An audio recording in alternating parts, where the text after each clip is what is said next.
Hola, esta es la segunda clase del curso de funciones. Estamos analizando específicamente el concepto de función como una correspondencia y hoy veremos ejemplos de proposiciones que puedan ser verdaderas o falsas relacionadas con este tema. Si usted no ha visto la primera clase de este curso, les recomendamos que la vea para que entienda mejor los ejemplos que vamos a tratar. El enlace de esta clase se encuentra debajo.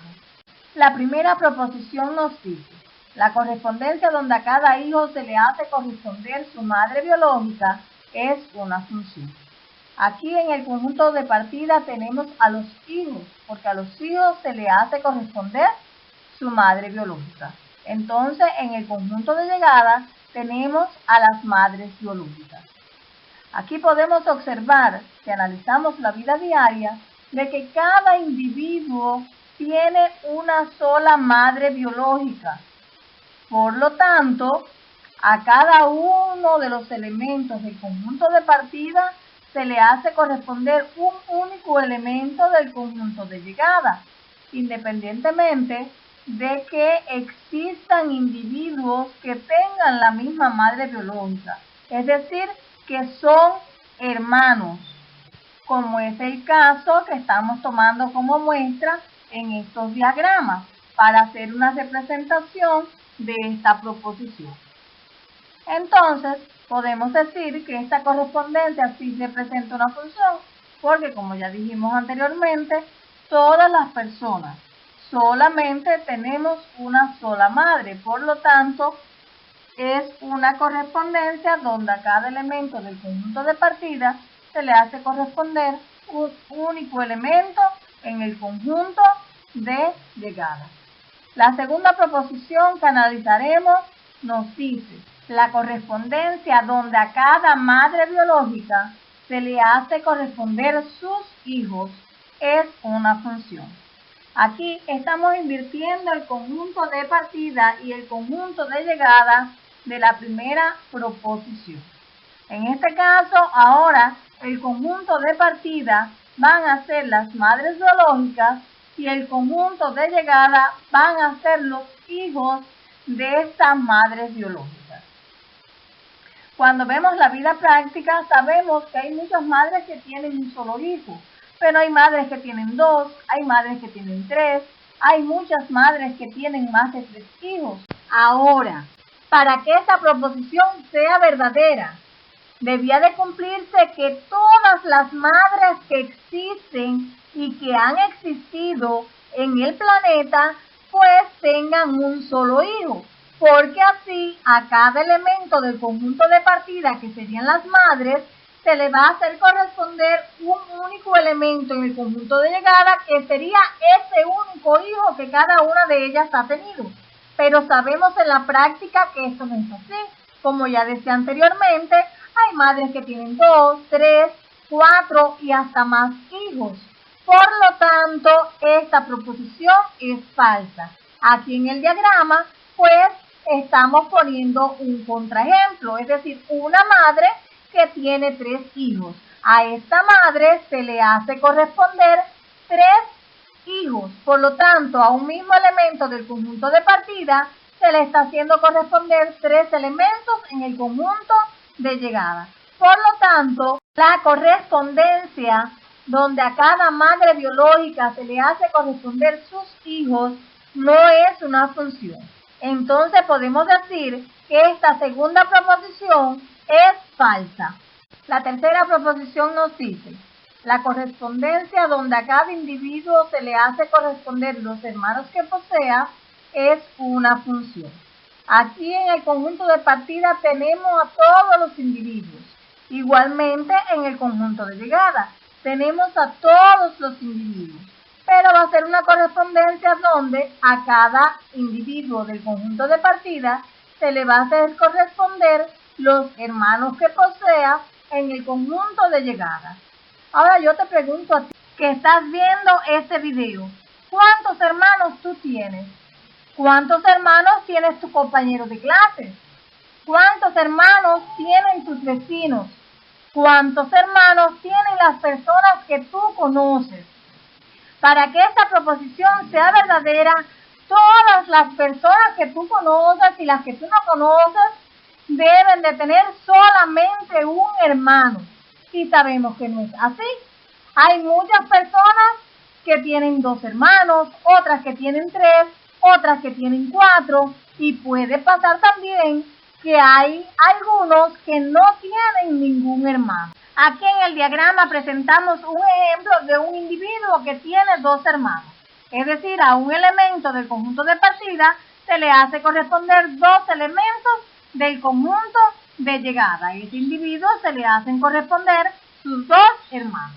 Con este ejemplo es suficiente para decir que la correspondencia donde a cada individuo se le hace corresponder los hermanos que posea no es una función.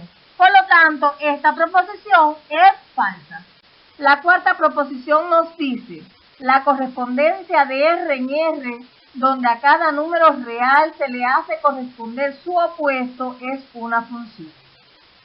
Aquí tenemos una correspondencia donde el conjunto de partida son los números reales y el conjunto de llegada también son los números reales, donde a cada número se le hace corresponder su opuesto. Por ejemplo, el opuesto de 1 es -1, el opuesto de 2 es -2, el opuesto de 3 es -3, el opuesto de 4 es -4, el opuesto de 5 es -5, el opuesto de 0 es 0, el opuesto de 1,5 es -1,5, el opuesto de -1/2 es 1/2, y así sucesivamente. Cada número real solamente tiene un opuesto.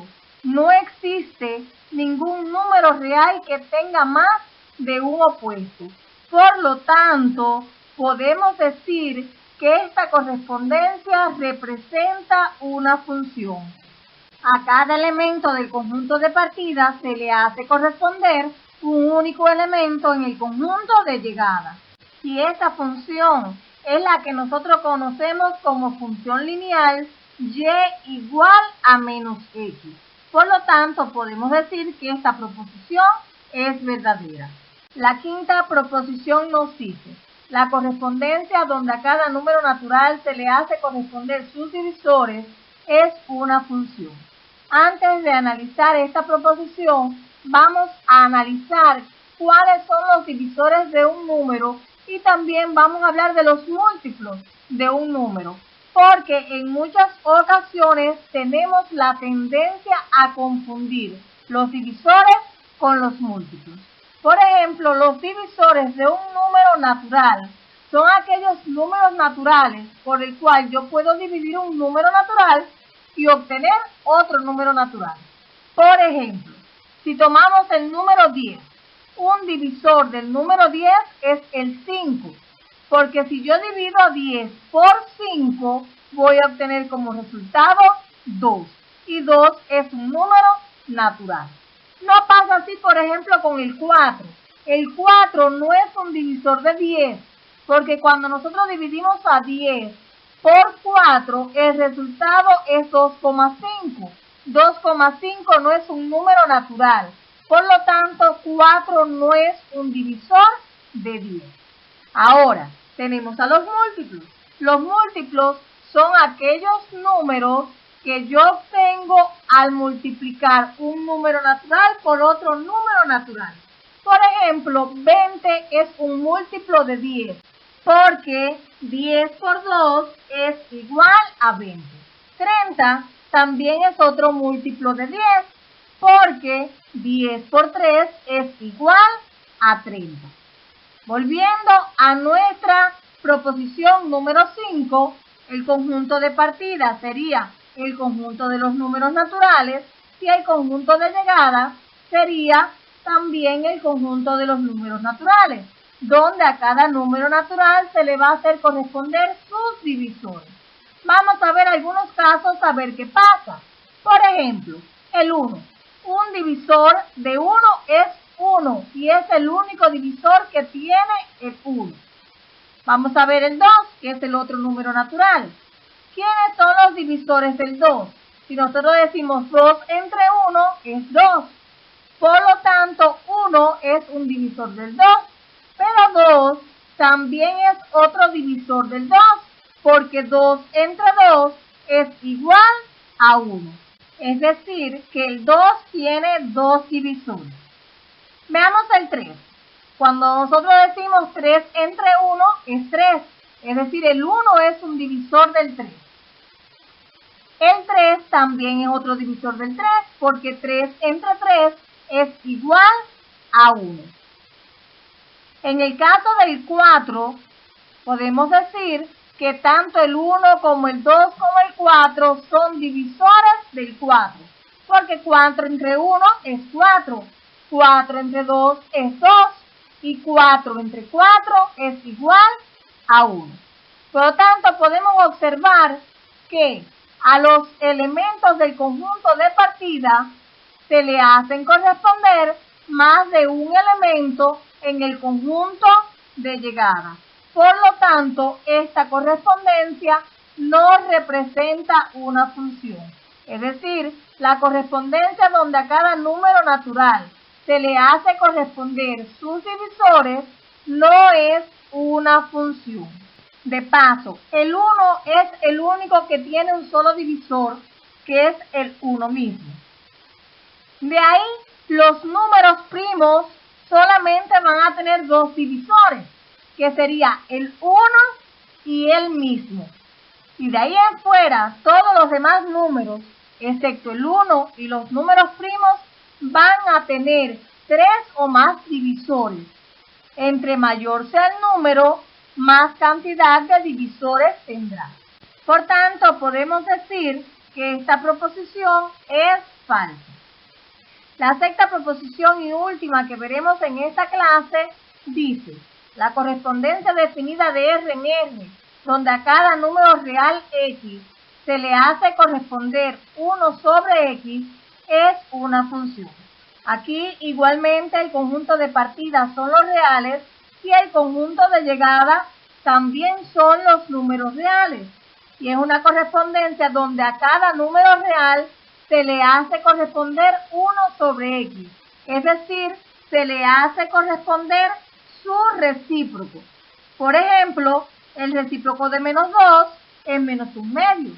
El recíproco de 1 es 1 sobre 1, pero 1 sobre 1 es igual a 1. El recíproco de menos 1 es también menos 1. El recíproco de 2 es 1/2. Y así, si continuamos probando tanto como para los números negativos como para los números positivos, podemos darnos cuenta que todos los números tienen uno y solo un recíproco, excepto con 0. ¿Qué pasa con 0? Sabemos que la división por 0 no está permitida. Nosotros no podemos decir que a 0 se le hace corresponder 1 sobre 0, porque esta división, como ya dijimos, no está definida. Por lo tanto, a 0, que es un elemento en el conjunto de partida, no se le hace corresponder ningún elemento en el conjunto de llegada.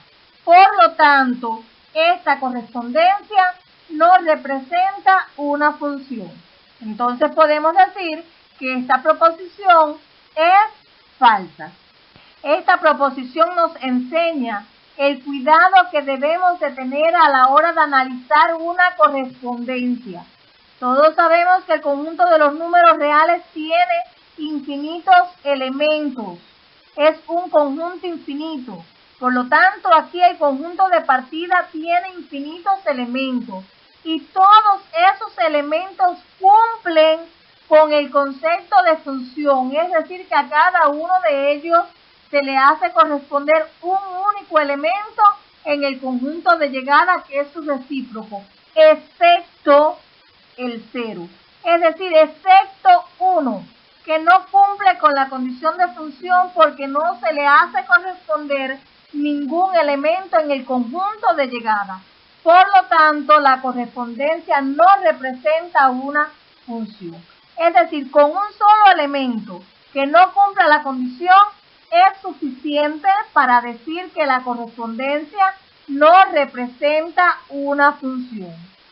Ahora, si en vez de ser una correspondencia de R en R, hubiese sido una correspondencia de real en R, es decir, de los reales distintos de 0 en R, entonces esa correspondencia sí representa una función, porque en ese caso el elemento 0 no pertenece al conjunto de partida, siendo esta la función que todos conocemos como función de proporcionalidad inversa, o y igual a 1 sobre x. Y de esta forma hemos llegado al final de nuestra clase. Recuerda, si te gustó, regálanos un like y síguenos visitando en nuestro canal. Nos vemos.